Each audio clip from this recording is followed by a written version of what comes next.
Good morning, everyone, and welcome to the Sirius Report.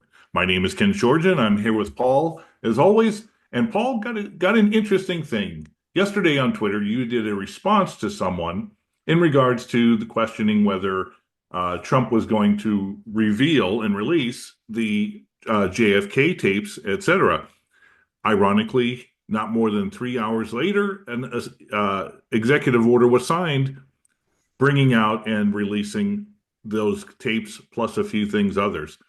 So it brought the question, and I think the basis of our podcast today is Trump really going to be the hammer to break open wide the deep state and maybe even some of the Western restrictions and strictures that have been held for the past 40, 50 years?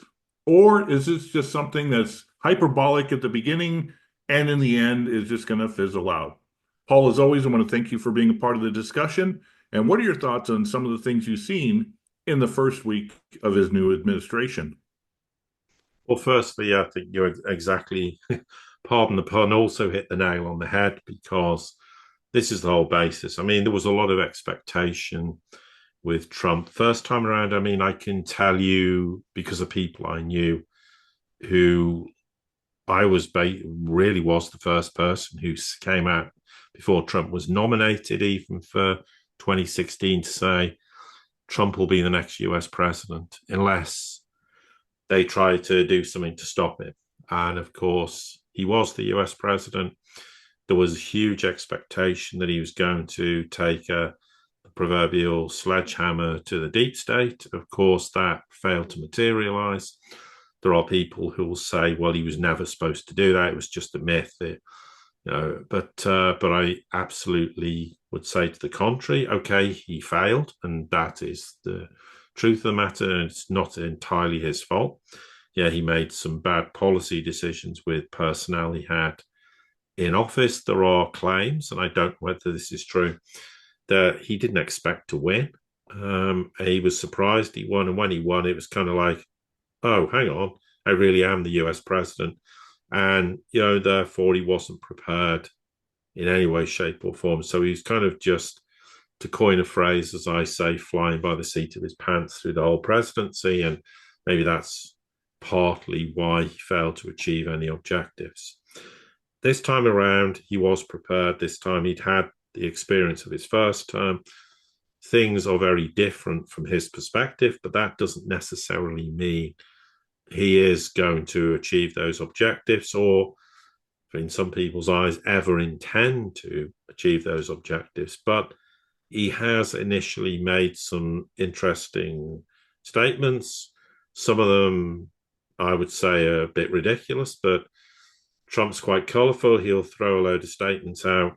I don't think he particularly cares whether people believe him, disbelieve him, or think it's idiotic or otherwise. It's not really necessarily, I think, the point at this stage. But there are good and bad, and there always will be. Trump's not a politician, and we should be grateful he isn't.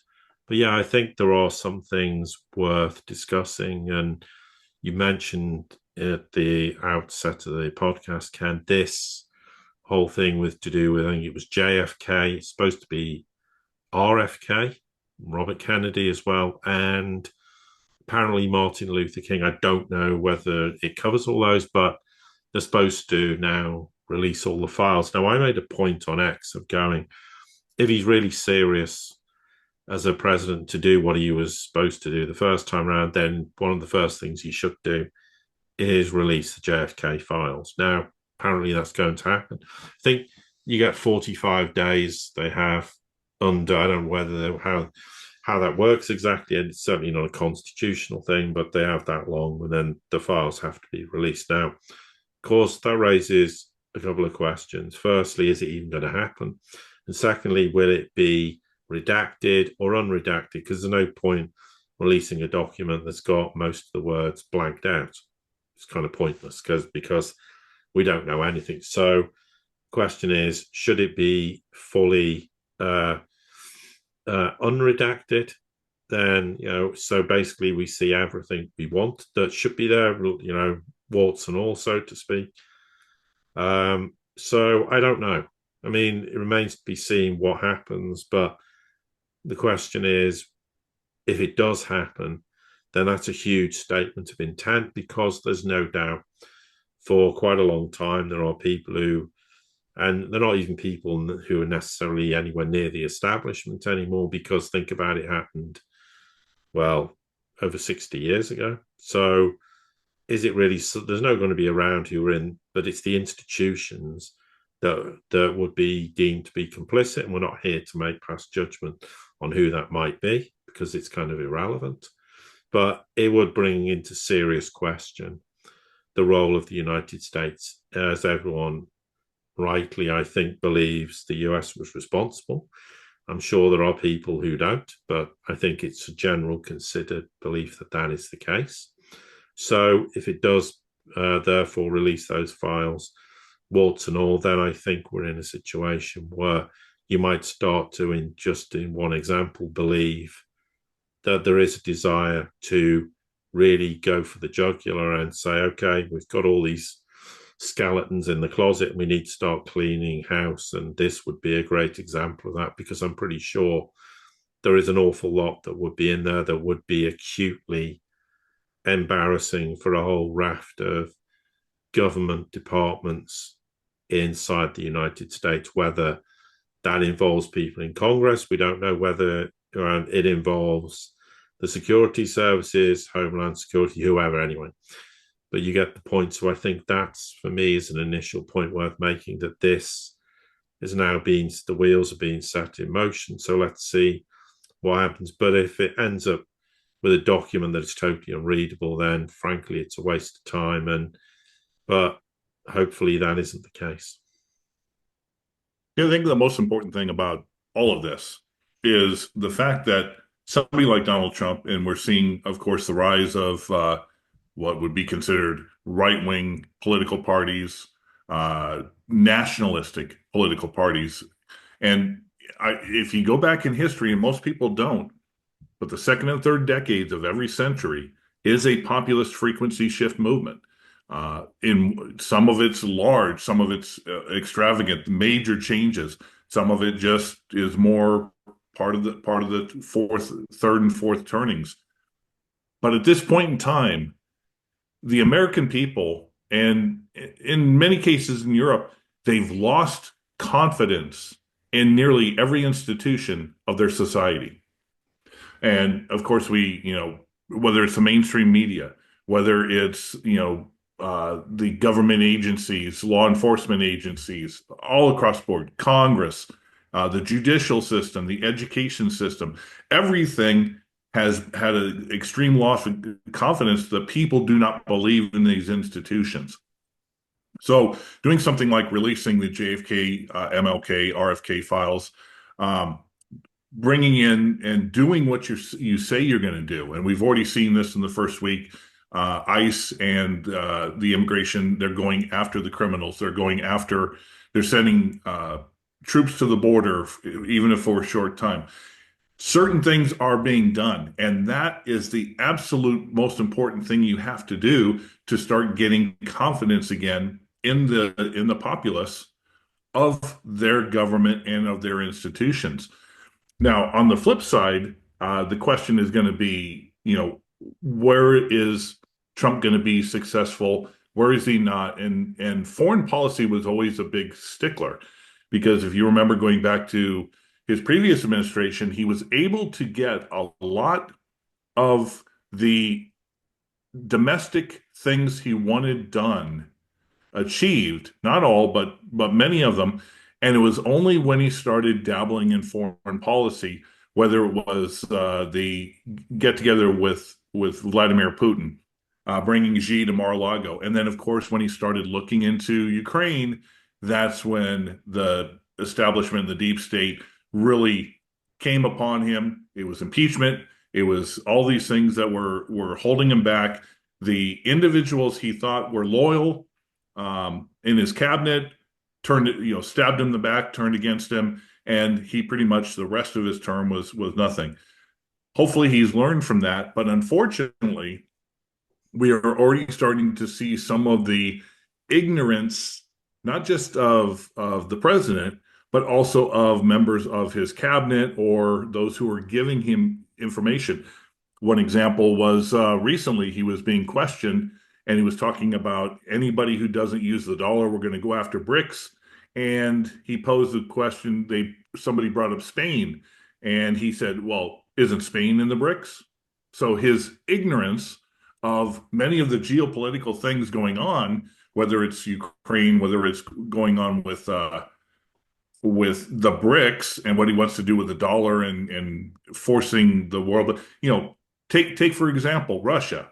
If he wants to make comments that Russia needs to get on board and use the dollar, well, the U.S. is the one that cut them off from the dollar, so why would they go and use the dollar? It's this type of ignorance that really has me not quite, concerned at this point is the best word in regards to whether the president has the capacity and capability to resolve some of these things that are, holding back the U.S. from better foreign relations and for dealing with things like Ukraine, for dealing things with China, for dealing with things like Greenland, South America. If his ignorance and his cabinet still have these old mindsets of what they think the world is in reality to what the world truly is, then we're not going to see many changes on that front, even if we do see some successes going on the domestic side. Yeah, foreign policy. Well, let's just assess what he said. He wants the war in Ukraine over ASAP, but he thinks he can bully Russia into doing it, which of course is not going to work. And he's going to find out to his cost. But I think he already knows that because he's gone from saying, I'm going to end the war in 24 hours to Kellogg, you've got 100 days to sort the problem out. So he's tempering that. And of course, that could be just election talk because it sounds great and people will vote for him on that basis. But China's another example. He's kind of now saying, I don't really want to put tariffs on China. I want to find a way of resolving our trade differences. But he's also, pushing countries and also domestically to put sanctions in place and restrict China's access to technology. That's a huge contradiction. There are claims he wants to, and we'll see whether this happens, accelerate arms supplies to Taiwan. That's going to upset the Chinese no end. So, if he wants to make friends with countries, well, make friends. Don't claim to make friends and then hurl insults and threats at the same time and actions that are likely to upset nations like the Chinese or the Russians. The other obvious question is what's going to happen in West Asia, the Middle East, particularly with regards to Iran, and remains to be seen. Is he going to roll over every time with regards to foreign policy in Israel? Is another question which we don't have the answers to. Apparently he wants to meet Kim Jong-un again. Not sure why, because Kim Jong-un's going to say, well, we're not giving up on nuclear weapons, but happy to have a chat if you want to turn up, or, maybe I don't think he'll ever go to the US, but, maybe some neutral territory somewhere. But the world's moved on hugely from 2016, and Trump needs to understand that the world is nothing like it was 8+ years ago. So he's going to have to temper his foreign policy a bit. And as usual, you have to be a little bit careful that Trump wants things to happen because it makes Trump look good. Okay, the byproduct could be it's very positive for the world, but, have to be a little bit cautious about this. It remains to be seen. I mean, given the people he's surrounded by, interestingly, of course, he doesn't have Bolton anymore or Pompeo, both of whom have been stripped of their security detail, which I think is very telling, very interesting. I think he's learned his lesson in some ways, but let's reserve judgment on who he's brought in until we start to see them in action themselves. I would certainly have some reservations, but I'm prepared to give everyone a chance. So let's see. But foreign policy will be a big indicator if he is going to take a sledgehammer to the so-called deep state, whatever that means in reality, and that's a whole different subject altogether. But we'll know soon enough if he's actually serious about making the United States a respected nation on the world stage, because it essentially isn't. It has a lot of nations who have no time for it. And even the vassal states that are supposed to be its allies are more frightened of the United States than respectful of them. That has to change radically. And it's not going to happen overnight, but we have to hope that's another aspect where we see big changes coming about. I think one of the more important things also is Trump is a force of nature. Uh, he can get world leaders and individuals to say and act in ways that are completely an anathema to who they are. And I think obviously, just think about it. We got Trudeau, who fought tooth and nail when Biden was president that he would never leave, despite the fact that his favorability ratings were down. All of a sudden, Trump gets elected, he goes in office, Trudeau's out of there. We see a lot of leaders that are just stepping down and trying to get out. They just don't know how to deal with this type of chaotic change that is taking place in the world. And it's not necessarily Trump in itself. Trump's almost like the nexus of the vortex of this populist movement. But almost overnight, we're seeing corporations and banks getting rid of their DEI programs. We're seeing European nations who pretty much have been running roughshod on censorship. That thing isn't going to fly. We're seeing an openness and something we'll talk about. But China now is actually acting like the adult in the room, and they're potentially going to open their bring down their firewall for a number of different things to the West, almost like saying, you know what, we are so strong in our beliefs and our people have such a trust and confidence in the government that your propaganda is absolutely meaningless and will have nothing, have no use against us. So with that being said, the question then is it the West that has been putting the strictures and the censorship and whatever? We know that's happened since going back to the pandemic. But is that something that is now being released? And obviously, by the fact that many people, especially the younger generations, are getting their news from social media platforms. And what Red Note is a podcast we can talk about at another time. But the younger generations are suddenly seeing the world in a different view than their parents were, the paradigm that their parents and grandparents were forced onto. It's almost like this is a change where, yes, Trump is the person in the center of it, but it's not just him. And is that alone, is he going to be the impetus and the catalyst to be able to allow change to take place, not just in the West, but almost everywhere in the world? Yeah, but to be fair, the rest of the world's been changing for decades, and the rest of the world doesn't care whether Trump wants to be part of it or not. The West has to make its own decision if it wants to change. If it doesn't, fine, we'll just leave you behind and let you rot in the cesspit of the world you live in. But this is why Trump's role could be a positive change for things in Western countries and its allies. You make the point about where he came out, and I think there was some kind of executive order which basically said that governments could no longer say what was misinformation and disinformation, and he wanted to bring free speech back. Well, let's see that operate in practice, but also, no, free speech has to come with the sort of the side note that says, well, you can have free speech, but you have to be accountable for what you say in law as well. You can't just say anything and not, expect there to be repercussions if what you're saying is incorrect. But fundamentally, we've gone way too far. The opposite way, that is something he seeks to add. That would be a major positive if other countries across the Western world adopted that same philosophy.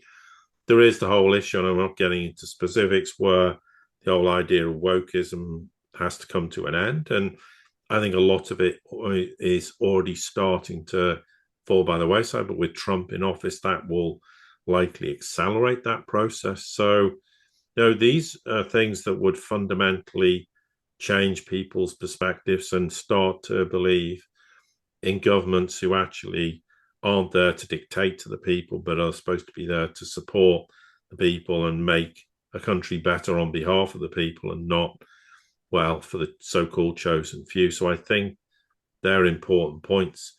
Another point I want to make is because everybody gets bent out of shape about CBDCs, it's one of the most poorly understood things I've ever seen in my life, but because that's being fueled by a lot of statements that don't have any basis in reality. But interestingly, Trump came out and said, well, I'm just outlawing, we're not having a CBDC. Frankly, the United States doesn't need one. It already has effectively the dollar and SWIFT. It doesn't need to have a CBDC in the future. It's a very different situation. But if that's something that gives confidence in people because they're worried about what it means, that's a positive statement as well. It may end up technologically not being a good idea ultimately for the US not to have it, remains to be seen. But he's making a lot of these statements and he's made them straight out, early doors. He's not kind of waited for weeks and months.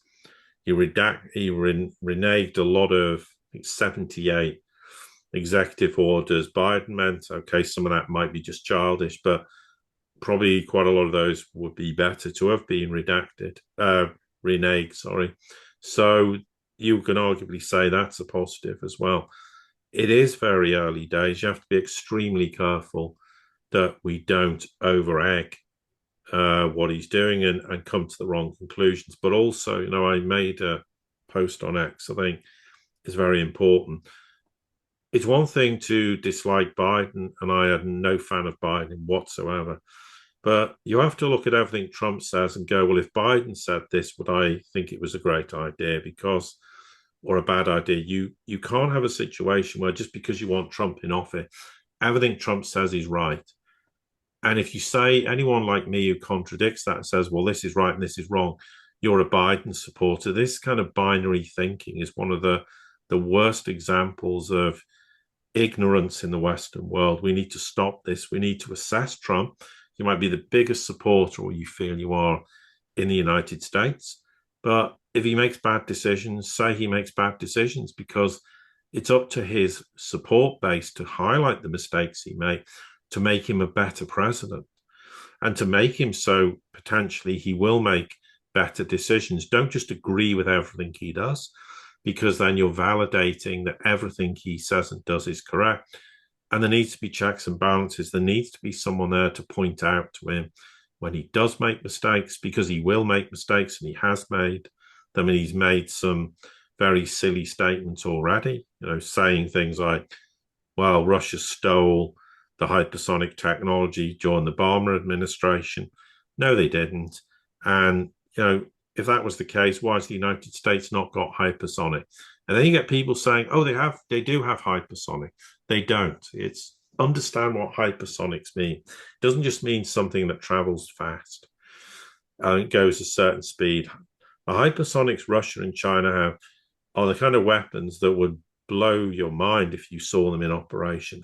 How they're able to move, the way they're able to turn it around corners in streets, etc., etc. They at this kind of speed.